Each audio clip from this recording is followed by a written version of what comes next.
এই গল্প সেই আগুনের, যা একজন স্ত্রী তার নিজের স্বামীর জন্য জ্বালিয়েছিল। তার কষ্টে আমি শান্তি পাই। এই গোলামরা, ওর ঘরের সামনে কাঁটা বিছিয়ে দে। কোরআনে বর্ণিত একমাত্র নারী যার ব্যাপারে বলা হয়েছে সে জাহান্নামে প্রবেশ করবে।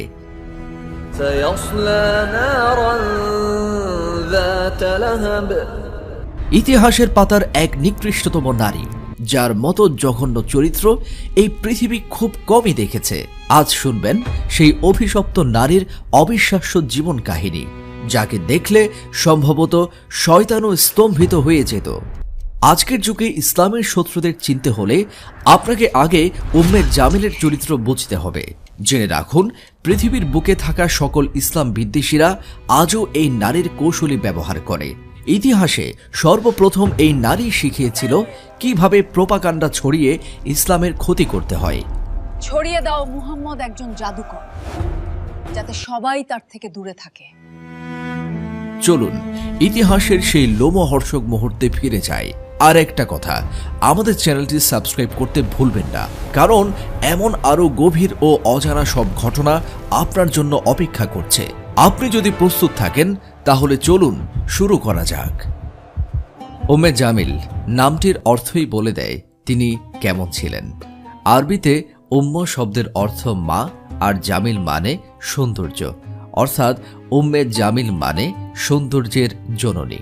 সত্যি কুরাইশ বংশে জন্ম নেওয়া এই নারী ছিলেন অপরূপ সুন্দরী, আর তার এই রূপ ও আভিজাত্যের কারণেই খুব অল্প বয়সে তার বিয়ে হয় মক্কার সবচেয়ে প্রভাবশালী পরিবারে। পাত্র আর কেউই নয়, কুরাইশ সর্দার আব্দুল মোত্তালেবের ছেলে আবুল আহাব। বিয়ের পরপরই উম্মে জামিলের হাতে চলে আসে এক অকল্পনীয় ক্ষমতা। একদিকে শ্বশুরের বিশাল রাজনৈতিক দাপট, আর অন্যদিকে স্বামী আবুল আহাবের ব্যবসার কাড়ি কাড়ি টাকা। ততদিনে আবুল আহাব ব্যবসার মাধ্যমে মক্কার অন্যতম ধনাঢ্য ব্যক্তি। অর্থ আর ক্ষমতার এই ভয়ঙ্কর মিশ্রণ উম্মে জামিলকে বানিয়ে দেয় মক্কার সবচেয়ে প্রভাবশালী এবং অহংকারী এক নারী।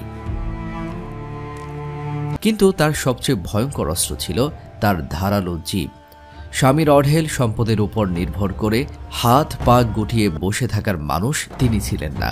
তার আসল কাজই ছিল মক্কার নারীদের মগজ ধোলাই করা, কুৎসা রটানো এবং অপছন্দের মানুষের সম্মান ধুলোয় মিশিয়ে দেওয়া। আর এই নোংরা খেলাই তাকে করে তুলেছিল আরও বেশি অহংকারী ও বেপরোয়া। এমনভাবে ভালোই চলছিল, কিন্তু হঠাৎ একদিন মক্কার বাতাসে ভেসে এলো এক চাঞ্চল্যকর খবর। হযরত মুহাম্মদ সাল্লাল্লাহু আলাইহি ওয়াসাল্লাম ঘোষণা করলেন তিনি আল্লাহর রাসূল। উম্মে জামিলের জন্য এই খবর ছিল বিনা মেঘে বজ্রপাতের মতো। তিনি ভালোভাবেই জানতেন মুহাম্মদ সাল্লাল্লাহু আলাইহি ওয়াসাল্লামের বংশমর্যাদা, কিন্তু ভয়টা অন্য জায়গায়।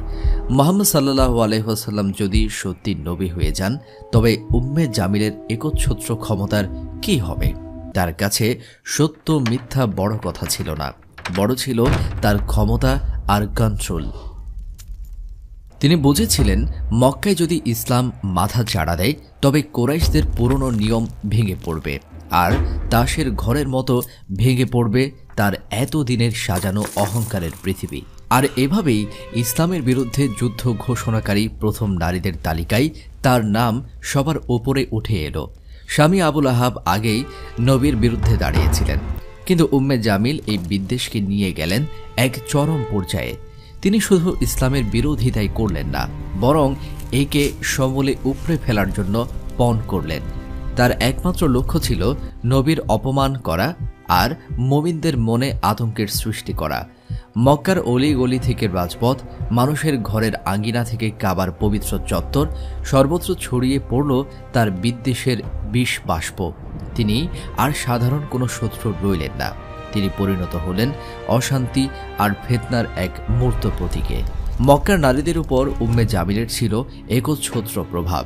তার মুখ থেকে বের হওয়া একটি শব্দ দাবানলের মতো সারা শহরে ছড়িয়ে পড়ত, আর এই ভয়ানক ক্ষমতাকেই তিনি ব্যবহার করলেন ইসলামের বিরুদ্ধে।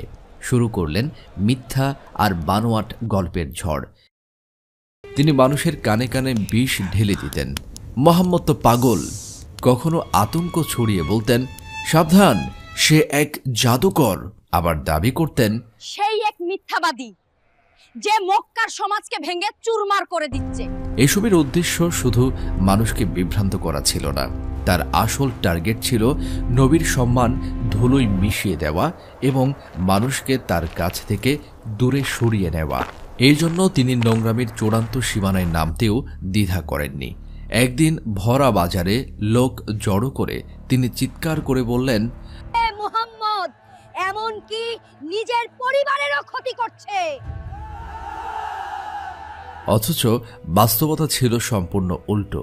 নবী ছিলেন মক্কার বুকে সবচেয়ে সত্যবাদী এবং বিশ্বাসী মানুষ, আল আমিন।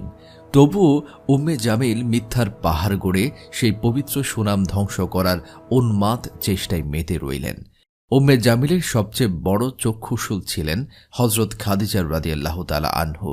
কারণ মক্কার অন্যতম সম্ভ্রান্ত এই নারী ছিলেন নবী সাল্লাল্লাহু আলাইহি ওয়াসাল্লামের সবচেয়ে বড় শক্তি ও সমর্থক। আর ঠিক এই কারণেই উম্মে জামিল তার প্রতি অনুভব করতেন এক তীব্র ও দহনকারী ঈর্ষা। তিনি খাদিজাকে নিয়ে উপহাস করতেন, মক্কার নারীদের উস্কে দিতেন এবং তাকে সমাজ থেকে বিচ্ছিন্ন করে ফেলার গভীর ষড়যন্ত্র করতেন। কিন্তু উম্মে জামিল যতই আস্ফালন করুন না কেন, হযরত খাদিজার পাহাড় সম ধৈর্য আর মর্যাদাপূর্ণ ব্যক্তিত্বের কাছে তিনি বারবার হার মানতে বাধ্য হতেন। পরাজয়ের এই ক্ষোভে অন্ধ হয়ে উম্মে জামিল শুরু করলেন ব্ল্যাকমেইলিং। যেসব নারী খাদিজা রাদিয়াল্লাহু তাআলা আনহুর সাথে দেখা করতে যেতেন, তিনি তাদের হুমকি দিয়ে বলতেন, খবরদার, তোমরা যদি তার সাথে মেলামেশা করো তবে তোমাদেরও সমাজচ্যুত করা হবে। কিন্তু হযরত খাদিজা রাদিয়াল্লাহু তাআলা আনহু এসব হুমকি ও মিথ্যার ঝড়ের মুখেও ছিলেন শান্ত ও অবিচল। কারণ তার হৃদয়ে নবী সাল্লাল্লাহু আলাইহি ওয়াসাল্লামের জন্য যে ভালোবাসার স্থান ছিল তা উম্মে জামিলের এই তুচ্ছ ক্ষোভের চেয়ে অনেক অনেক উঁচুতে। উম্মে জামিলের আক্রোশ কেবল মুখের বিষেই আটকে থাকল না। ইসলামের অগ্রযাত্রা রুখতে তিনি এবার বেছে নিলেন সরাসরি আঘাতের পথ। নতুন মুসলিমদের মনে ভয় ধরানো এবং ইসলাম ত্যাগে বাধ্য করার জন্য তিনি নিত্য নতুন ফন্দি আঁটতে শুরু করলেন। কুরাইশ নেতাদের প্রতিনিয়ত উস্কে দিতে থাকলেন যেন মুসলিমদের উপর নির্যাতনের মাত্রা আরও বাড়িয়ে দেওয়া হয়। নবীজি সাল্লাল্লাহু আলাইহি ওয়াসাল্লামকে কষ্ট দেওয়ার জন্য তিনি তার চলার পথে বিছিয়ে রাখতেন কাঁটা আর ধারালো পাথর। শুধু তাই নয়, মানুষকে তিনি প্ররোচিত করতেন যেন তারা মুসলিমদের সাথে সব ধরনের ব্যবসা বাণিজ্য বন্ধ করে দেয় এবং তাদের সামাজিকভাবে বয়কট করে। একদিন সাফা পাহাড়ের চূড়ায় দাঁড়িয়ে নবীজি সাল্লাল্লাহু আলাইহি ওয়াসাল্লাম মক্কাবাসীকে উচ্চস্বরে এক ঐতিহাসিক ডাক দিলেন, ইয়া সাবাহা, ইয়া সাবাহা। এটা ছিল বিপদের সময় সবাইকে ডাকার এক ঐতিহাসিক বাণী। সবাই যখন ছুটে এলো, তিনি প্রশ্ন করলেন, হে কুরাইশগণ, আমি যদি বলি এই পাহাড়ের পেছনে এক বিশাল শত্রু সেনা তোমাদের আক্রমণ করতে উঁত পেতে আছে, তোমরা কি আমাকে বিশ্বাস করবে? জনতা এক বাক্যে উত্তর দিল, অবশ্যই করব, কারণ আমরা তোমাকে কখনো মিথ্যা বলতে শুনিনি, তুমি তো আল আমিন। তখন নবী সাল্লাল্লাহু আলাইহি ওয়াসাল্লাম গম্ভীর কণ্ঠে বললেন, তাহলে শোনো, আমি তোমাদের আসন্ন এক কঠিন আযাব সম্পর্কে সতর্ক করছি। মুহূর্তের মধ্যে কোলাহল থেমে নেমে এলো পিন পতন নীরবতা। আর এভাবেই শুরু হলো ইসলামের প্রকাশ্য দাওয়াতের এক নতুন অধ্যায়। সবাই যখন নীরব, তখন আবু লাহাব রাগে অগ্নিশর্মা হয়ে দাঁড়িয়ে গেলেন। তিনি চিৎকার করে বললেন, তোমার সর্বনাশ হোক! এই সামান্য কথার জন্য আমাদের ডেকেছ? আবু লাহাবের এই ধৃষ্টতার জবাবেই আসমান থেকে নাজিল হলো সূরা লাহাব, যেখানে দ্ব্যর্থহীন কণ্ঠে জানিয়ে দেওয়া হলো, আবু লাহাবের ধ্বংস সুনিশ্চিত। তার অঢেল সম্পদ কিংবা তার উপার্জন কোনো কিছুই তাকে আল্লাহর আযাব থেকে বাঁচাতে পারবে না। তার ঠিকানা হবে দাও দাও করে জ্বলা লেলিহান আগুন, আর তার সাথে থাকবে তার স্ত্রী। এই সূরাটি ছিল আবু লাহাব ও উম্মে জামিলের অশুভ পরিণতির চূড়ান্ত ঘোষণা। তবে সবচেয়ে বড় আঘাত ছিল উম্মে জামিলকে হাম্মালাতাল হাতাব বা ইন্ধন বহনকারী হিসেবে উল্লেখ করে।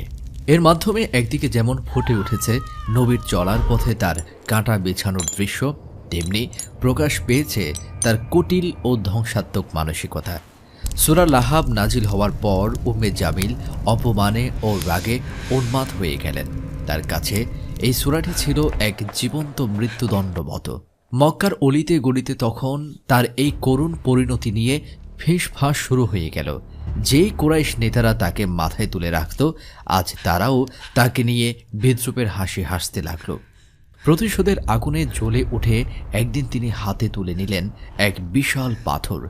উদ্দেশ্য নবীজি সাল্লাল্লাহু আলাইহি ওয়াসাল্লামকে হত্যা করা।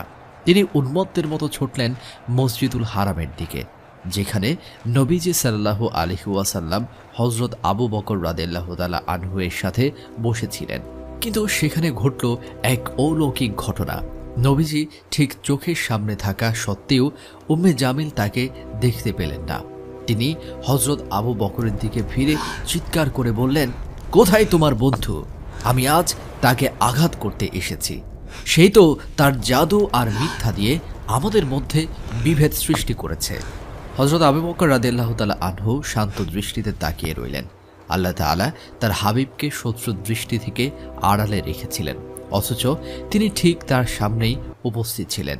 অবশেষে উম্মে জামিল রাগে ক্ষোভে পাথরটি ছুঁড়ে মেরে গটগট করে সেখান থেকে চলে গেলেন।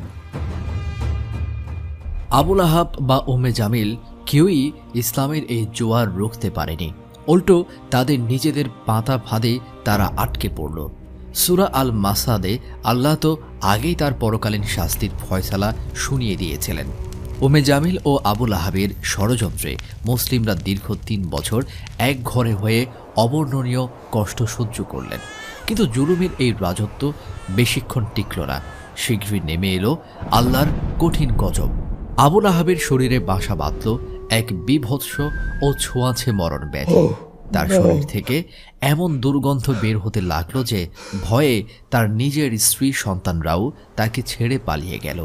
উম্মে জামিল যে এতদিন পাপের পথে স্বামীর ছায়া সঙ্গী ছিল, সেও দুর্গন্ধ সইতে না পেরে তাকে আবর্জনার মতো ফেলে চলে গেল।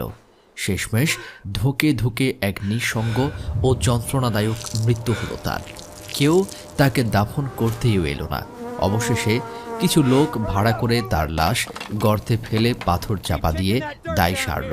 এভাবেই ধুলোয় মিশে গেল তার সমস্ত অহংকার আর ক্ষমতার দম্ভ। স্বামীর মৃত্যুর পর উম্মে জামিলের পৃথিবীটা যেন হঠাৎ করেই শূন্য হয়ে গেল। যে প্রতাপশালী নারী একসময় ভাবতেন মক্কার সবকিছু তার ইশারায় চলে, তিনি নিমেষেই হয়ে পড়লেন দুর্বল ও জনবিচ্ছিন্ন। মক্কার আড়ালে আবডালে শুরু হলো ফিসফাস। মানুষের মুখে মুখে একটাই কথা, সূরা আল মাসাদ সত্য হয়েছে। আল্লাহর অভিশাপ আজ তাদের ঘিরে ধরেছে। কিন্তু অহংকারী উম্মে জামিল এই করুণ পরিণতি মেনে নিতে পারলেন না। পরাজয়ের জ্বালা বুকে নিয়ে তিনি মক্কার পথে পথে পাগলের মতো ঘুরে বেড়াতেন, চেষ্টা করতেন মুসলিমদের বিরুদ্ধে বিষ ছড়াতে। কিন্তু তার সেই আগের ধার আর ছিল না। সময়ের সাথে সাথে তার শরীর ভেঙে পড়ল, আর মনের গহীনে বাসা বাঁধল এক অতল স্পর্শী হতাশা। ইতিহাসের পাতায় তার মৃত্যুর যে বর্ণনা পাওয়া যায় তা এক কথায় শিউরে ওঠার মতো।